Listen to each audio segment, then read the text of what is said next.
eating more food than at any point in our planet's history, and that amount is increasing every year as there are more and more mouths to feed. The population of Britain has increased by 10 million in the last 4 decades. Over the same period, the world's population has more than doubled to nearly 7 billion.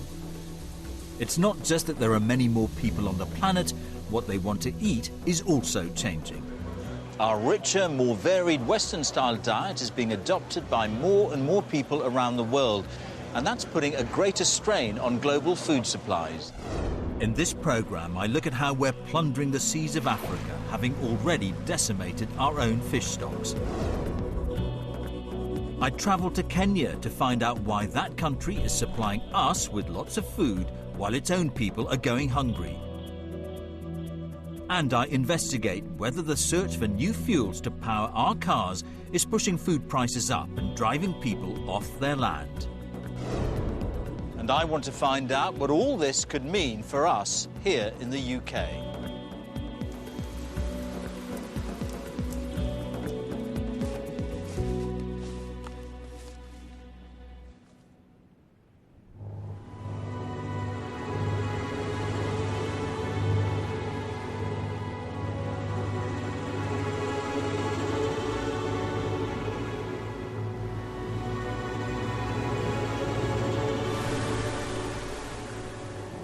I'm on one of the last fishing boats working out of Grimsby Harbour. If we'd been here 30 years ago, there'd have been something like 6,000 fishermen working these seas around here, and about 40,000 jobs back on land. In many ways, those were the glory days. It's very, very different now.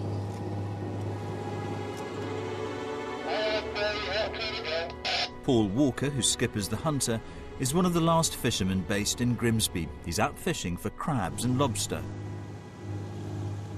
If you and I were going out, say, 20 years ago, what would these seas have been like? How many boats would there have been out here? Oh, you'd have boats queuing up to get in and out of Grimsby, Really? To land fish. I can remember my dad taking me to Grimsby to buy the fish for a Friday for fish and chips, and seeing all the big Ross boats moored up on the north wall, all the seine nets over on the west quay. Now, I'm not an old man or anything, and I can remember that. And what's happened to all of those boats, all those fishermen? They've all been deregistered, decommissioned, and scrapped, basically. And the men? I suppose they're down the job centre with everybody else. It's, nowadays, you know, the fishing industry, it's just near enough non-existent.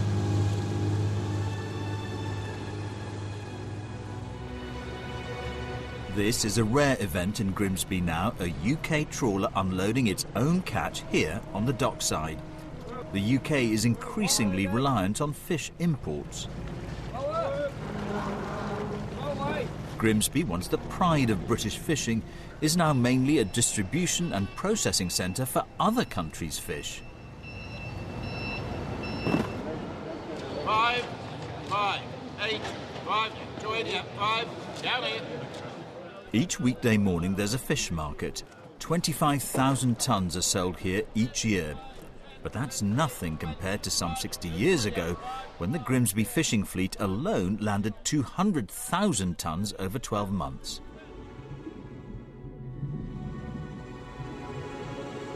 Callum Roberts is one of the UK's leading marine conservationists. We're catching just a fraction of what we used to catch, and that's because there simply aren't the fish out there to catch anymore. 10, 50, 310, 15, MTL. Callum has been monitoring the fish stocks fall. When a trawler would bring up a net that was almost bursting, sometimes they couldn't actually haul it into the vessel, and so they'd have to scoop fish out, or it would burst at the side of the boat and they'd lose the entire catch. And out at sea, how big were the shoals?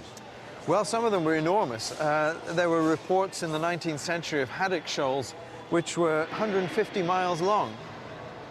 How much would that... God, that's about 10 kgs? That's right. This was the average cod in the middle of the 19th century. So what we see today... This was average. What, yes. But for today, this is exceptional, do you think? This is exceptional for today, yes. You can see most of the cod in this market are half this size or a third of this size. we're fishing too intensively, and we've been fishing very intensively for the last 150 years. Does that mean we're catching them when they're younger? Is that what? That is exactly it, yes. Right. And in fact, a lot of the fish that you see in a market like this have not even reached sexual maturity, so they haven't had a chance to reproduce yet. And as fishing pressure has risen, so the amount of fish in the sea has dwindled and their sizes have got much smaller. More than 80% of UK fish species are under threat. We now land 15 times less fish than in 1920. Some experts claim that the domestic fishing industry will die out unless the UK catch is cut by half and fishing banned in a third of our seas.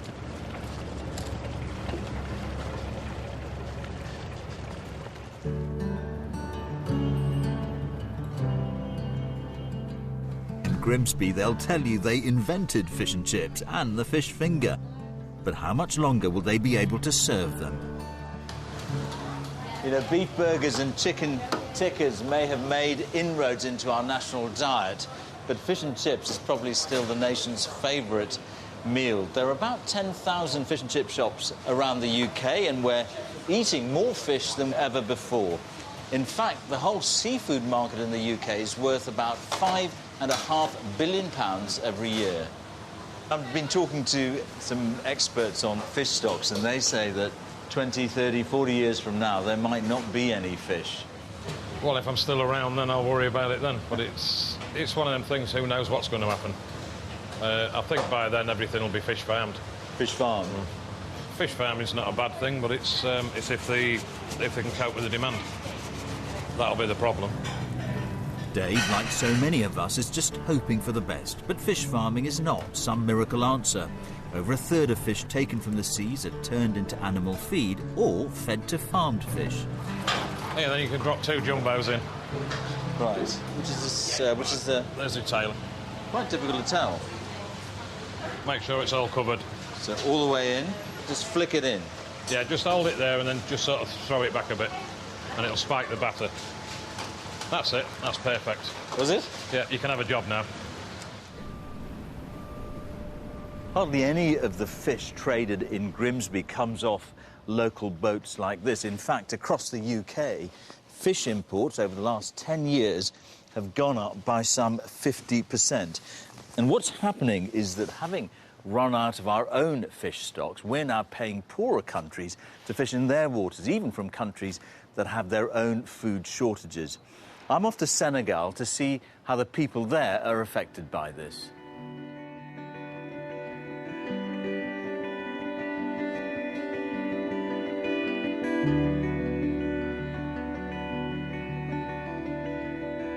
The next time you eat fish, just think it might have come from the waters off Senegal, one of the poorest countries in the world.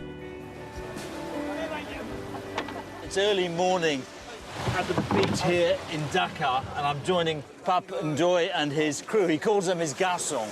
We're going to go out and see what we can catch.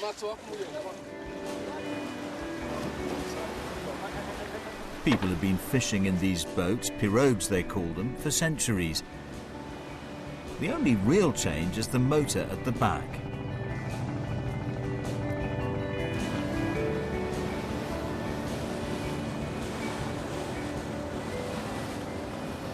About 200,000 people work in the fishing industry. It's their livelihood. Now, these fishermen haven't got these waters entirely to themselves. For years now, trawlers from around the world have fished these waters, some illegally, some with the agreement of the Senegalese government. About 25,000 tonnes of fish is exported to the EU from here each year. Pap, how do you feel about the European boats that fish in these waters? dafa difficile gën a difficile loolu suñu dund parce que bu jëkkoon jën amoon na loo am bon boo demee am xaalis sa dund yomb mais léegi nii bon loo am pour nga jaay ko man ci def sa dund sax problème lay doon loolu moo aussi difficile te nga din sa loxo ci boor bi quoi def sa kër bu xale ñëwee ñooy wax bagage école doo ko faale ndax doo ko tal loolu waral xale yu bari nii léegi ñu ngi dugg ci géej gi nii te warul woon parce que man ñu gérer seen njàng lépp pour ñu matale ko day metti trop ci ñun. te ma leen mën wax daal mooy que ñun bu ñu amoon lu ñu gënal sax ñoom ñu toog seen dëkk bàyyi ñu suñu dëkk.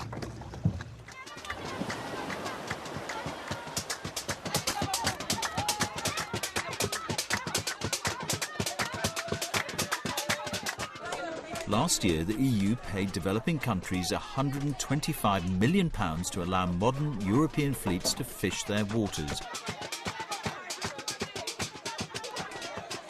These deals proved controversial. The EU used to have an arrangement like this with Senegal, but it ended over complaints that too many fish were being taken.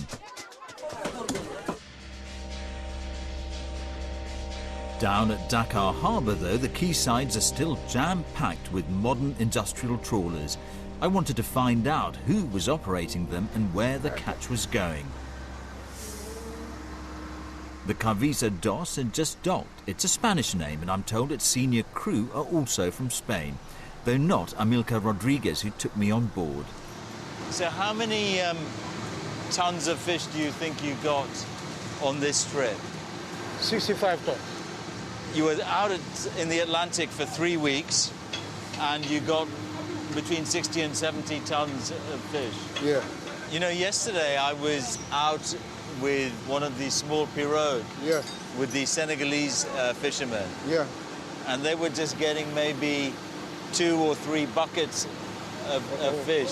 Yeah. But you say the ship is Senegalese, but the fish is going to Spain and the captain is Spanish. It's basically Spanish, isn't it? Yeah. Yeah. The name of the fishing company is Spanish. Okay. But the flag of the ship is Senegalese. It's Senegalese, okay. Yeah. So, with or without an EU deal, it's still open season off Senegal's coast. That's hardly surprising. There's big money at stake. The global fishing industry is said to be worth nearly £100 billion a year. Moussa Faye from the charity Action Aid campaigns against overfishing. I went down to the harbour earlier today and I noticed many of the big trawlers are actually flying Senegalese flags. These are, I'm told, Senegalese ships. They are cheating the Senegalese government and the Senegalese people. That's a very strong word, cheating. Yes, they are cheating because they are actually European enterprises who come for our resources and who export the fish and also the profit they make. I think that this resource, this fish should serve the Senegalese people, should serve the poor people here, should be a source of livelihood for these people. No serious limitation also about the number of trawlers authorized to fish. We rely mainly on fish as a source of animal protein in Senegal, which means that we have less animal protein available for people who cannot afford to buy meat, for instance. Of course, the result would be malnutrition. And when you look at the price of fish, how does that price now compare with other alternatives for protein? I mean, meat or chicken? Now fish is more expensive than meat, generally, in Senegal. That's astonishing, isn't it? In a coastal country, Yeah. the price of fish is now more than the meat. You can check now. You can go to the market and see fish is actually expensive. Each year, more and more Senegalese fishermen walk away from the sea, turning their back on centuries of tradition. Talking to Pap over a barbecue that evening, I wondered if he might be next. These sardines are the ones that you and I caught today? Yeah, oh, yes. So it's good. Ouais. We did some work and we get a meal out of it as well. 3/4 of global fish stocks are now overexploited. If we carry on as we are, all global fisheries could collapse by the middle of the century, with dire consequences for the billion people on the planet who rely on fish as their main source of animal protein. The collapse in global fish stocks will mean different things in different places. Here in Senegal, because so many eat fish and so many make a living out of it, people could go hungry. Back in Britain, there might be less choice in the supermarkets. You could argue that we could change our diet, switch to more meat or dairy. But just how good an alternative would either of those actually be?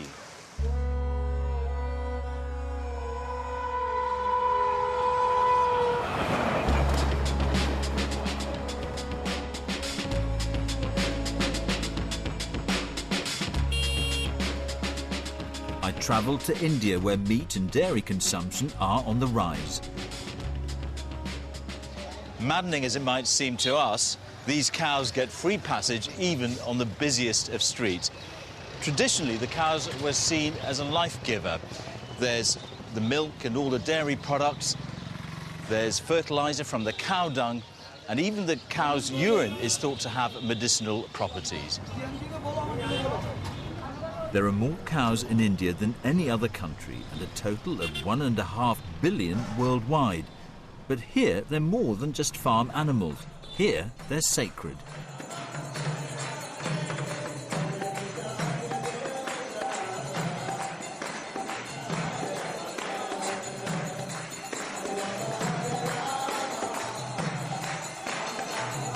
This ceremony is called Arthi. It happens several times a day, and I'm told it coincides with meal times for the gods.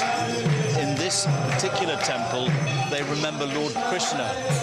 He was thought to be from these parts. He was, in fact, a cowherd. He's also known as the protector of cows. The temple and its outhouses are a mixture of the spiritual and the surprising. These different, are they medicines? Yeah, these medicines, they are basically made from the butter, cow dung and cow urine. Cow urine? Cow urine, yeah. This can cure as many as 80 diseases, especially obesity. People who are getting too big, too fat. Yeah. You think this cow urine product could help? Yeah. Do you mind if I smell it? Yeah, you can smell it. Can I open it? Yeah. So you have to take in the morning 1 teaspoon in 1 glass of water, and you get the result in a week time. It does smell like urine. No, but it is completely purified. But it's the more conventional uses of cattle that are driving a livestock revolution here. While meat consumption is only increasing slowly in India, people here have become huge consumers of milk, making the country the world's largest dairy producer. Dr. Ian Wright, a Scotsman based in India, has been following this dramatic transformation.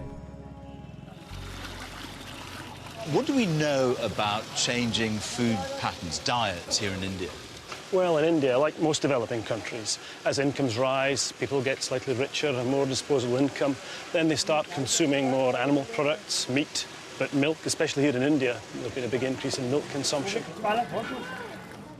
How much more milk are Indians consuming then, do you think? Well, in the last 30 or 40 years or so, milk consumption in India has gone up by almost 6-fold. That's been driven by both the increase in population, but also by an increase in milk consumption per head. Milk consumption per person has doubled in India in the last 40 years or so. So at what point does this increase in milk consumption, at what point is that triggered? Well, if you look at food patterns, and particularly milk consumption patterns, you find that people who are living on less than $2 a day tend not to consume much milk. As they move from $2 to $5 a day, then they begin to have slightly more disposable income. They begin to consume significantly more milk and milk products. What's true for India is also true for the rest of the world. Global meat and milk production is expected to double by 2050. The explosion of wealth in China has meant that in the last decade alone, meat consumption per person has doubled. And that trend is likely to continue as the middle classes in China and India keep expanding. There are more than 50 million of them in India now, but it could reach 500 million in 20 years. So there's a huge, perhaps historic change in eating habits around the developing world. A shift to more dairy and meat products, and that trend is likely to continue as people earn more money, which is what everybody wants.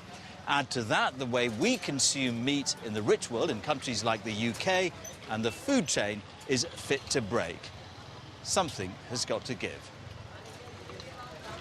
might we have to start eating less meat?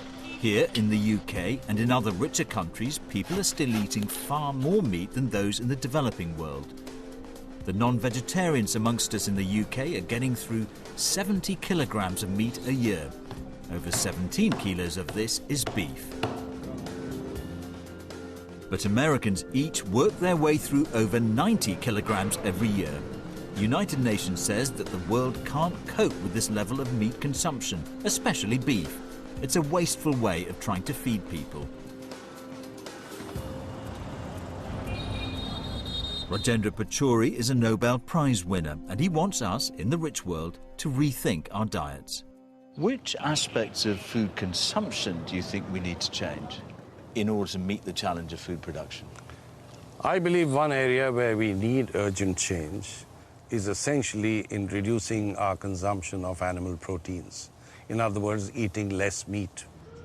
Because I'm afraid with increasing incomes, meat consumption has gone up substantially. You know, cattle these days are fed all kinds of inputs for their growth, and a large part of it is essentially grains.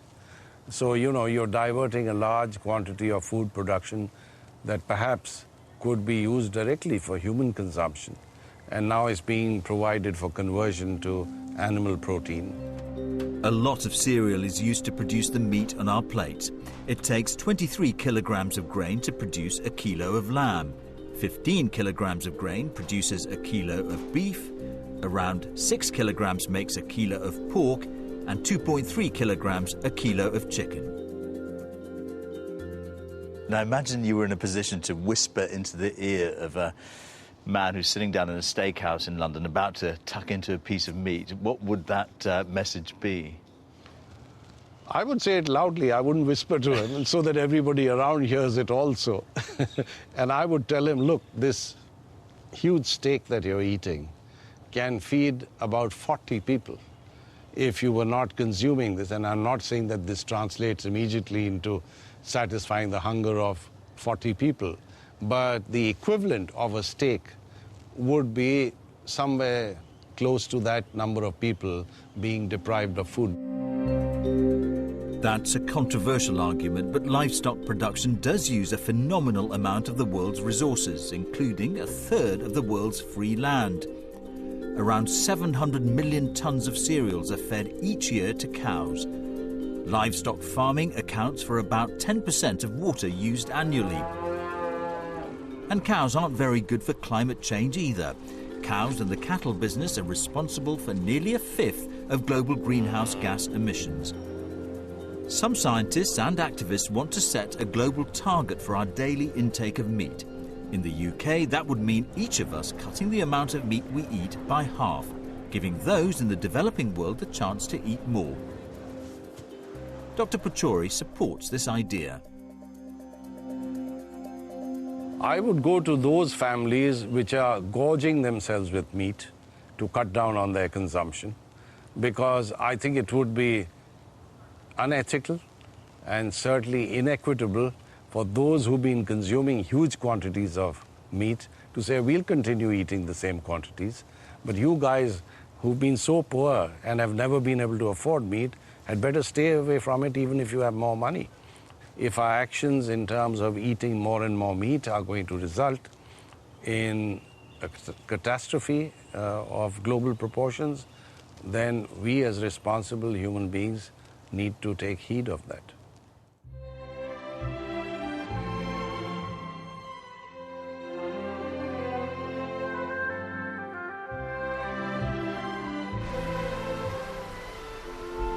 One alternative is to change the way we rear cattle. That's what's happening here in the uplands of England. It could be a model for the future. Critically, it doesn't rely on vast amounts of cereal.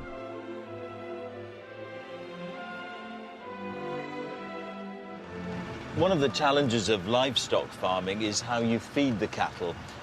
Now, I'm here in the Yorkshire Dales to look at a model of farming. Cattle are reared on land that's good for nothing else but grass. It turns out British farming is something of an exception. Over 80% of our cows are fed mainly on grass and not fattened up on corn in the last 6 months of their lives, as many American and Brazilian cows are.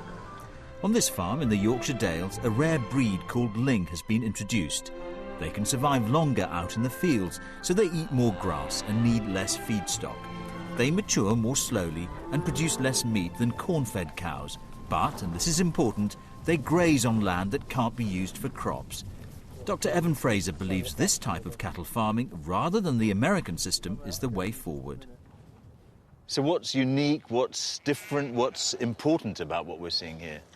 The cows and the sheep eat that small amount of grass and turn it into something we need. And in doing so, they're fertilizing the next generation of grass, they're keeping the landscape neat and tidy, they're maintaining the sort of cultural landscape that we have associated with the uplands of England.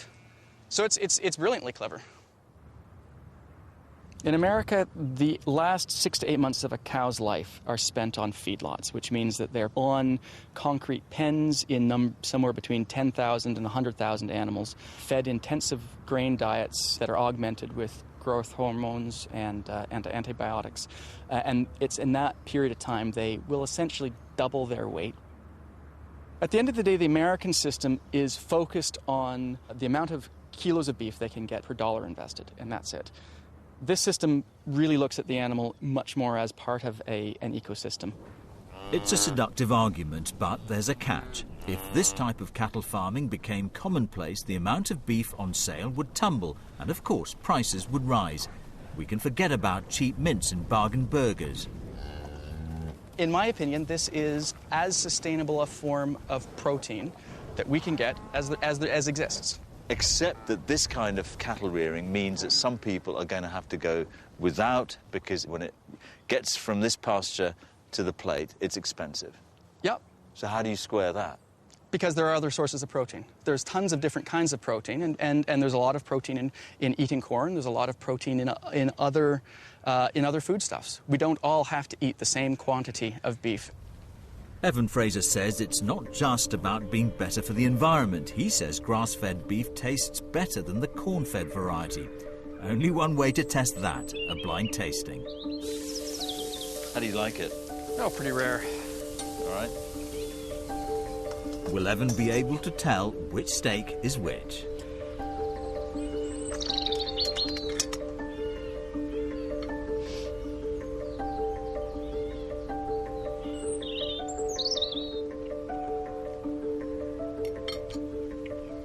Well, I don't have as much flavor out of that one, and it's a lot easier to chew.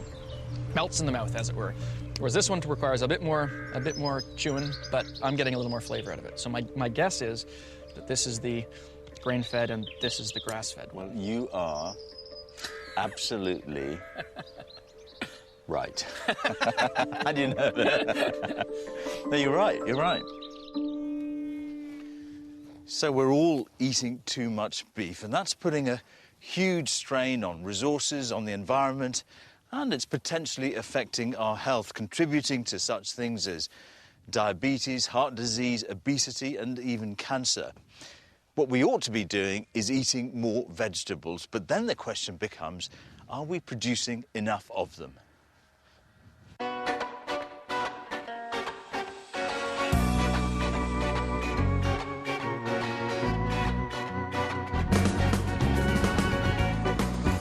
It's just after 7 in the morning and I'm at New Covent Garden.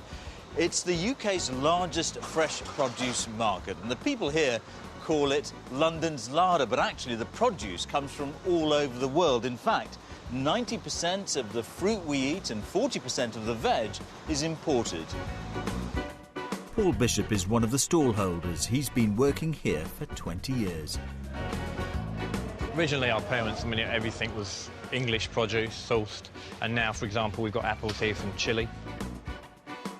My parents, in their day, we wouldn't know what Monch-2 was or fine beans were. I get onions from Tasmania, it takes 6 weeks to get here. Onions from Tasmania? Yeah, we've got them on the stand at the minute, yeah. And English onions are now finished. You can get garlic from anywhere. We get Chinese garlic, and the Chinese do the best garlic. Right. It's like having a kind of geography lesson, isn't it? Absolutely. Really? In the UK, we're eating just over 2 kilograms of fruit and veg a week. This amounts to 3.7 portions of fruit and veg per person per day, less than the recommended 5 we keep hearing about. We need to eat more, and Paul Bishop thinks it should be homegrown. I believe that stuff should be seasonal. We should be getting our stuff from England predominantly, and when it comes in the right times of the season, it eats better and tastes a lot better as well. Everyone's waiting with anticipation. They know it's going to eat well. They look forward to it. It's short supply, so there's a high demand. People want it. The problem is if you're giving people something in abundance for 52 weeks of the year, you can get fed up with it. Predominantly, I would like to be selling English produce. I'd like to be supporting our English farmers. In fact, a lot of our fruit farmers have gone bust in the last few decades, and for those who stuck it out, it's still pretty tough. I'm driving through the Kent countryside. This all used to be known as the Garden of England. Today it symbolises the decline in Britain's fruit farming industry, in particular its apples. We're certainly eating plenty of apples, in fact more than ever before, but we're importing 2/3 of the apples that we actually eat. I'm on my way to meet a fruit farmer to find out why we're importing so much of the fruit we can grow and always have grown in the UK.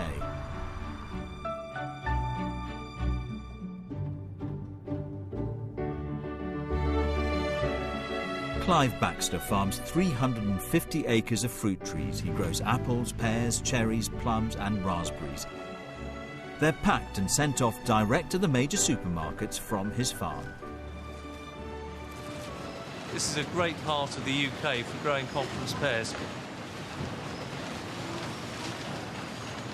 It's not just me that says that English apples taste better than other ones. All our supermarket customers tell us that English Gala are better than virtually any other Gala in the world. So England is a country that could be growing a lot of fruit? Yes, and in fact 30, 40 years ago there was a huge area of fruit here, and we used to produce more than 50% of the fruit that was eaten in this country. Describe for me what it's like to be a third-generation fruit farmer, to have this sense that, you know, your family's a part of this. I have always enjoyed being a fruit grower. It's a lovely way of life. You can't get away from that. But as I keep telling people, it's such a roller coaster ride, and in fact it's certainly more volatile now than it was back in my father's day. When I go into the supermarket, I see more and more fruit of all sorts from other countries. How have those imports affected you and other farmers? Well, we used to have a situation where the imports complemented our market. Things have changed. They tend to compete. Sometimes they compete at a time when we're right in the heart of our season, and we're then having to store our product so that it doesn't clash with imported product when we've just picked it. Before last Christmas, Clive was being paid 10 pence less than what it cost to grow his apples. Prices have since gone back up, but because of the uncertainty, he's only planted a fifth of the new trees he normally would. When you get to a situation where you're not covering your costs even, how do you react? What do you do? I look at all the orchards and which ones are not making money, and we usually grub those out. Just dig up all the plants? Yeah. The high cost of replanting orchards when they've been dug up means few farmers ever do so. Once they're gone for good.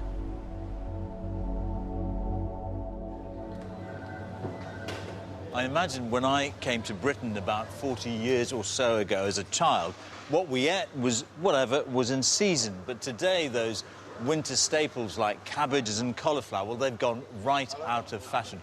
Try serving some of this to your kids. Today, it's all courgettes and, of course, French beans, and we want it all year round.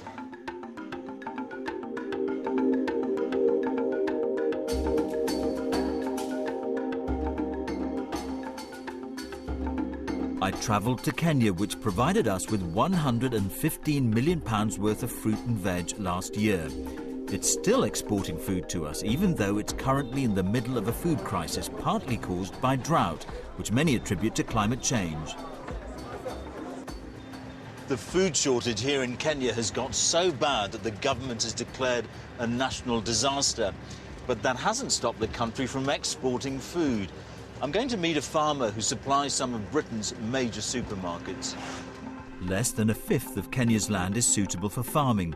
I'm heading up into one of the most fertile parts of the country, which, even in this time of need, is being used to feed us rather than Kenyans. It's kept green through expensive irrigation, which is watering our vegetables. Michael Cunnington, who's British, runs a large farm employing 550 people.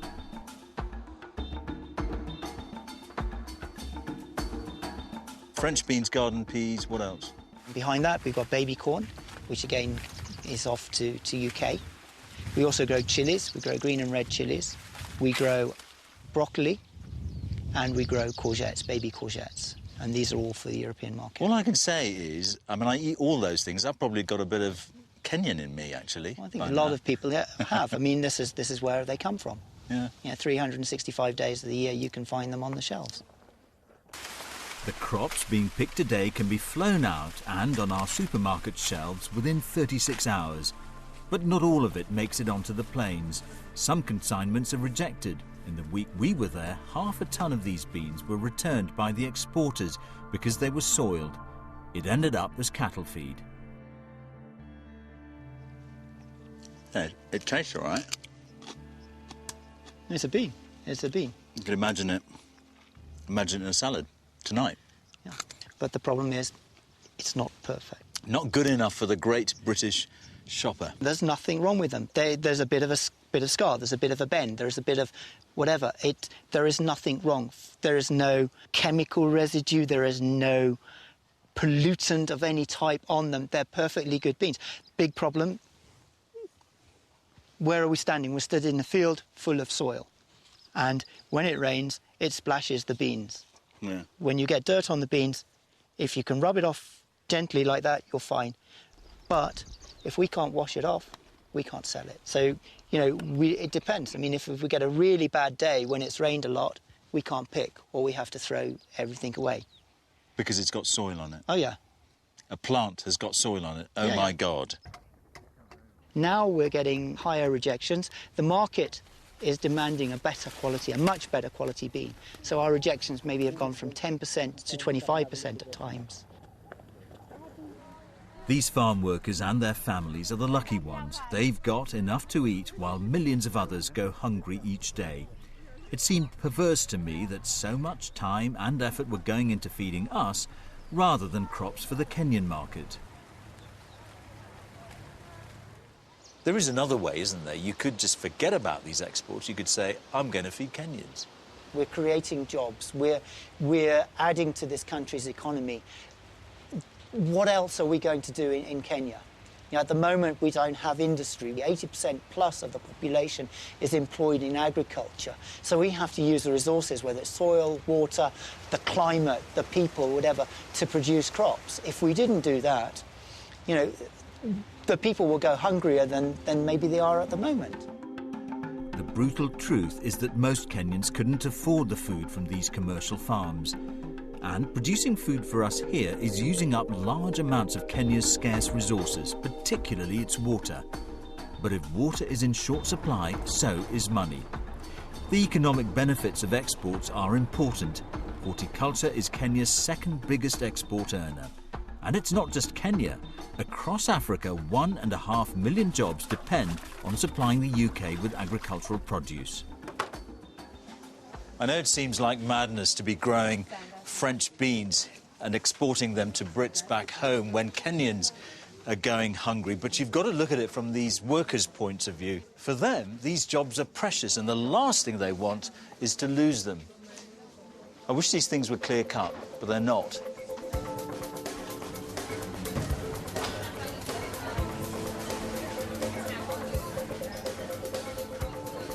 This is the other end of the chain, from tropical Kenyan fields to air-conditioned supermarkets like this.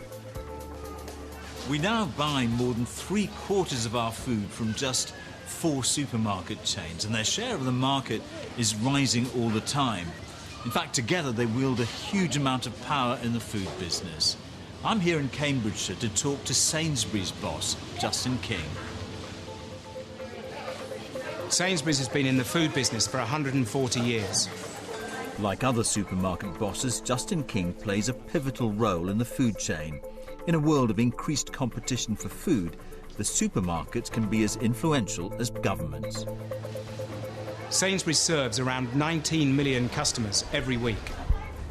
Would you accept that there's a conflict for a supermarket boss between always wanting to sell more and more and a planet that actually needs us to consume less and less? No, I don't think there's a conflict, because we don't have an agenda to force our customers to eat more than is good for them. So I don't see any disconnect at all for our business in helping educate our customers about healthier diets, helping educate our customers about more sustainable diets, because often those are one and the same thing. That's good business for us. Now, this display here really is typical of the Western diet. Loads of meat, good produce. Do you accept that there's going to be a problem if millions, hundreds of millions of Chinese, hundreds of millions of Indians also wanted to eat this way, that we'd actually run out? Well, that's a key trend, and indeed some of the changes that we've seen in the prices of important world commodities in recent years have been driven by that changing diet in the developing world. What happens is that when things get more expensive, people buy less often, so I think it's very likely that we'll see people's diets changed by that dynamic, because the relativity of prices will change. Beef is more expensive today than it was 2 or 3 years ago. A lot of that has been driven by the change in world commodity prices for grain, for animal feed, and that's driven beef prices up. And so we're selling less beef. But at the same time, of course, we are importing from around the world. So I wanted to ask Justin King about those quality standards that the farmer in Kenya had found so infuriating. Here still coming in That's from Kenya. Where? I'd like us to talk about these Kenyan beans. Now, the farmer there showed me some French beans, and they looked perfectly all right to me. Yeah. But he said half a ton of them had gone waste because supermarket bosses like you were saying, oh, they're either too gnarled, or they got little brown spots, or, heaven forbid, they've got some soil on them. Yeah. I mean, that can't be right. Well, we have to set standards because ultimately that's what our customers demand. But we absolutely have to take responsibility for the fact that we don't want to create waste. But we have to make sure that sometimes when product is a little bit less good, we can sell it. And you might have seen quite recently there's been some change in European legislation that allows us to sell less good fruit and veg. So we may at least be given the option to choose unusual-looking fruit and veg. And hopefully, in the future, more of it may be homegrown. We will also see people rediscover seasonality. Why wouldn't you buy more of what's in season being grown close to home? So what that will do is accelerate the trends that we're already seeing in seasonal eating and local produce. So the mackerels, yeah? The truth is that a lot of our fish stocks, British fish stocks, are in danger. Is it just a case, though, of switching what kind of fish you eat? Isn't it more, really, about reducing the total amount of fish that we all want to eat? I think that's true. I mean, fish is something that, when you and I were growing up, was a luxury, and I suspect when our grandchildren are growing up, it's going to be considered a luxury again. So our eating habits are likely to change. We'll have to start thinking harder about what we put on our plates. But for too many people around the world, there'll still be a much starker proposition. They will wonder if there's anything at all to put in their bowls. The number of people going hungry is increasing all the time. It's gone up by about 100 million to nearly 1 billion in the last 5 years alone. Now, we're often moved by the sight of suffering on our TV screens, and we send food aid around the world. But despite the celebrity appeals, the wristbands and the fundraising concerts, a child still dies from hunger every 6 seconds. In fact, 25,000 people die every day. It raises a troubling question. Could food aid actually be a part of the problem?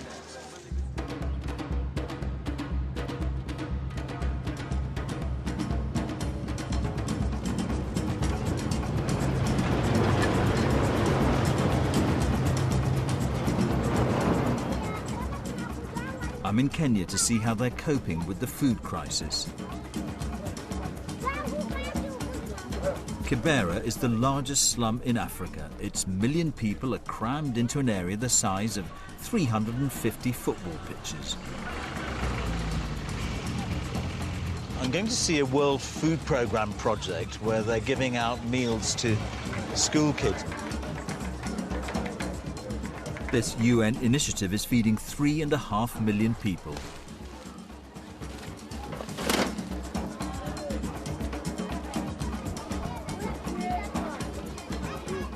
At Kibera School, the dinner ladies are preparing lunch, provided by the UN. It's pretty basic fare, a pot of peas and maize mixed with some oil and salt. I'm told there won't be any leftovers.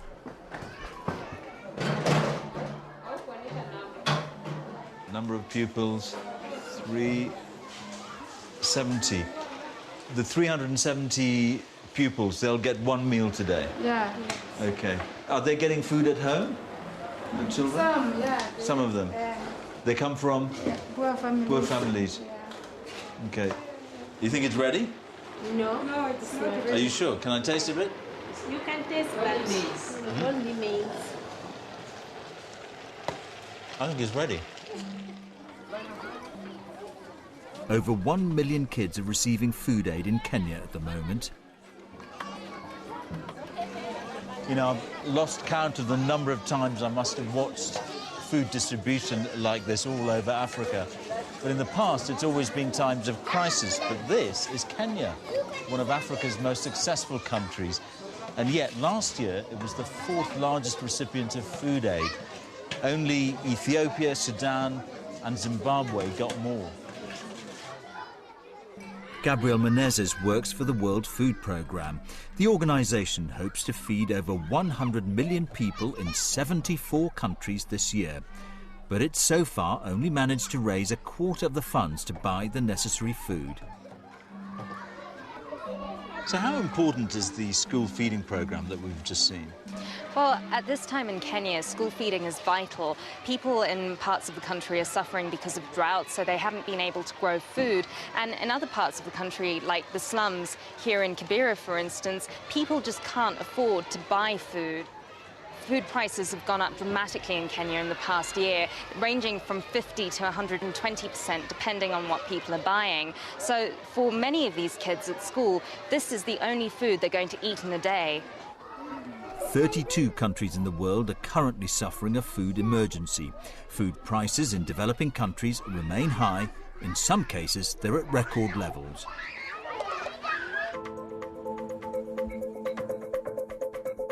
Back in London, I wanted to find out whether food aid was helpful or harmful.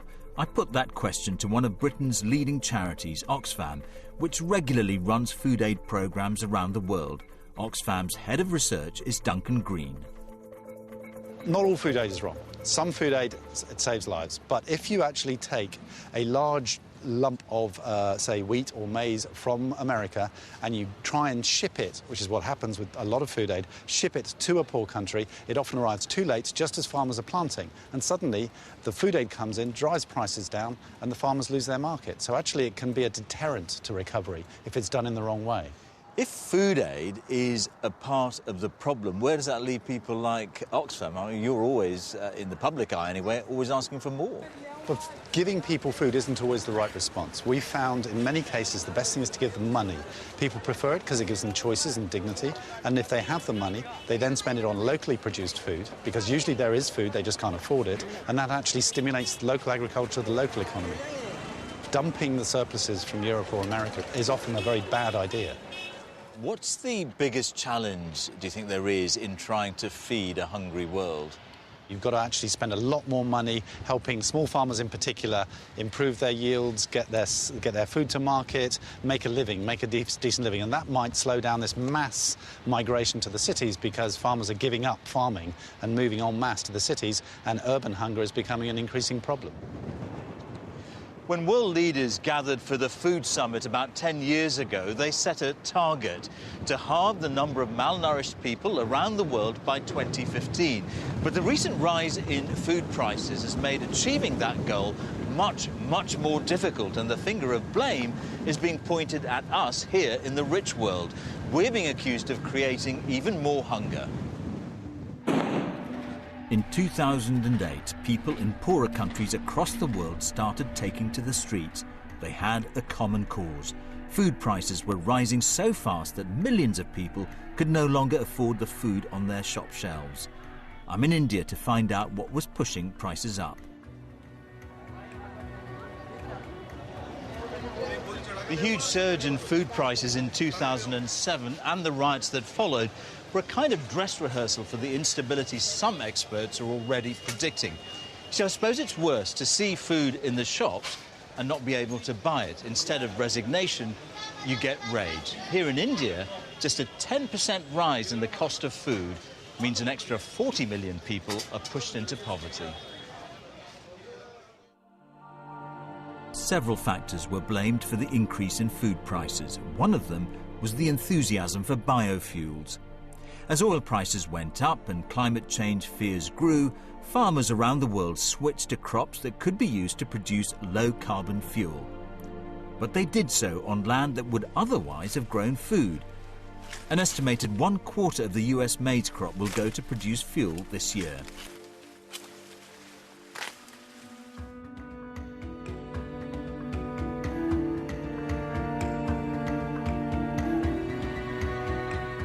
This field is planted with jatropha. There's quite a buzz around it in environmental circles. It's seen as the latest renewable alternative to fossil fuel. It's been grown in Chhattisgarh in central India, an area now dubbed India's biofuel state. Before jatropha was planted, 18 families used to get food from this field, which was regarded as common land. The local farmers had their crops uprooted by the authorities. They're now relying on food handouts. When our crew arrived, the villagers had gathered to discuss the next stage in their resistance to the planting of jatropha. तो ये ज़मीन सरकार की ज़मीन है, सरकार ले ज़रूरत रही तो छोड़ दो, नहीं तो नहीं छोड़न, ये कहीं के उत्का में काबिज रही नहीं. The villagers have ripped up some of the jatropha, but it's been replanted. Ajit Eka has been jailed for her resistance. She and other villagers vow to fight on. रतन जोत से हमको ये समस्या है कि रतन जोत तो एक लकड़ी नहीं है, हाँ ना उसको हम लोग जला नहीं सकते हैं, हमारे गरीब किसान मजदूर लोग जला नहीं सकते, ना उसका फल नहीं खा सकते, ना उसका यूज कुछ नहीं कर सकते, क्योंकि गरीब मजदूर तो अपने रोजी कहीं भी जाके अपना कमा के लकड़ी या कहीं जला सकते हैं. और रतन जोत ऐसी चीज़ है कि उसमें तेल निकालेंगे, यदि उसको पेट्रोल बनाएंगे तो इनके पास तो गाड़ी नहीं है, तो गाड़ी नहीं है तो इन लोग कहाँ से उसमें पेट्रोल जला देंगे. इसलिए हमारी कहना है कि जब रतन जो तो यदि फलेगी उसको बकरी भी खाती है या बैल भी खाता है तो मर जाता है. इसमें हमारी बहुत ही समस्या है. India wants 20% of the nation's diesel fuel to come from crops in just 8 years' time. This would require an additional 14 million hectares of land. The Indian government says that land used to feed the population should not be used to grow crops for fuel, but there have been many reported cases of farmers around the developing world being thrown off their land. Vandana Shiva is one of the leading voices in India who's questioning the fervour for biofuels. The problem with industrial biofuels is that they're very, very large scale and very centralized, and they're talking about millions of hectares diverted out of food production. You can predict there'll be more malnutrition. You can predict there's going to be hunger. How does that translate on the ground in a small farming community? Well, on the ground, it is leading first and foremost to a massive land grab worldwide and a massive displacement of the people who could produce food for themselves as well as for others in their community and their country. So it's literally a case of taking food from the mouths of the poor and putting it into cars, if I can put it that way. That's how I see it. That's how a lot of people see it.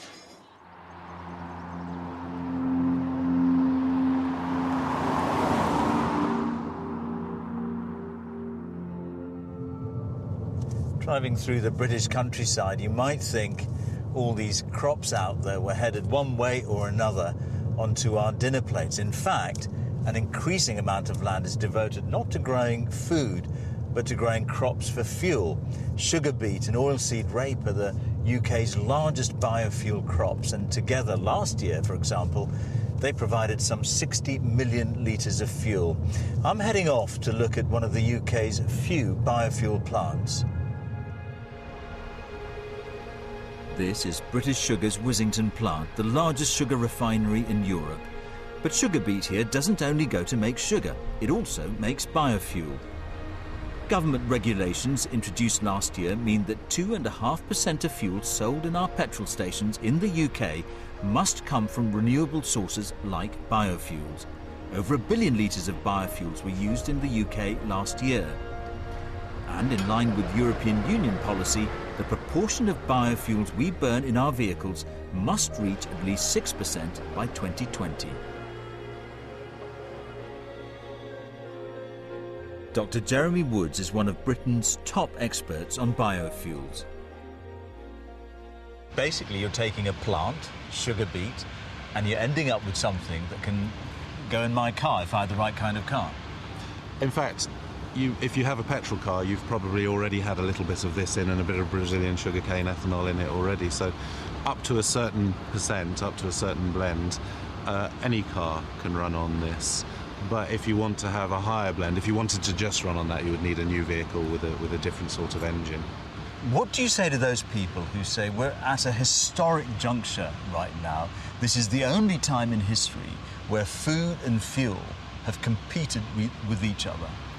In part, it's likely that biofuels were responsible for part of the increase in food prices, but in fact that's been really quite substantially exaggerated, and that argument, I think, has clouded out the potential benefits that biofuels and bioenergy could bring to a future world where oil and gas are becoming constrained.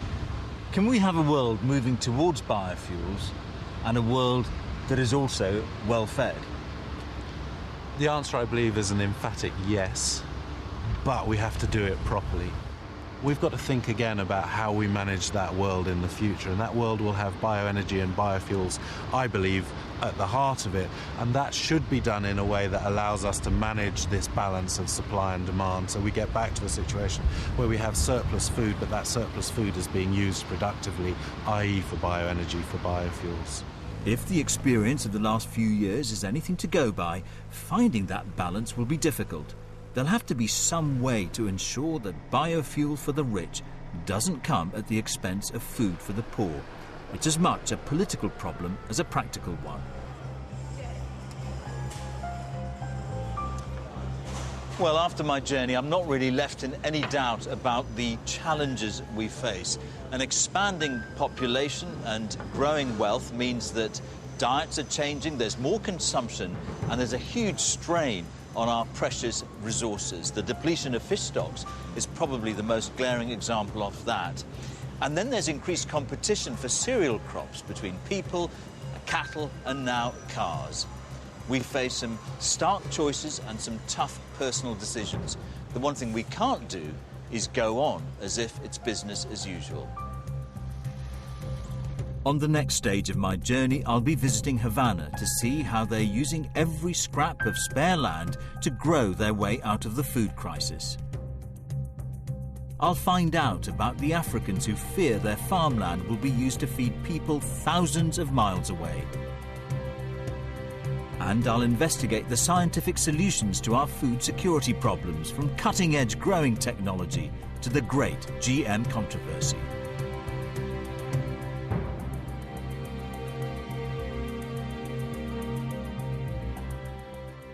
Some light-hearted humour next on BBC Two, the best bits and some bits you haven't even seen with Mock the Week.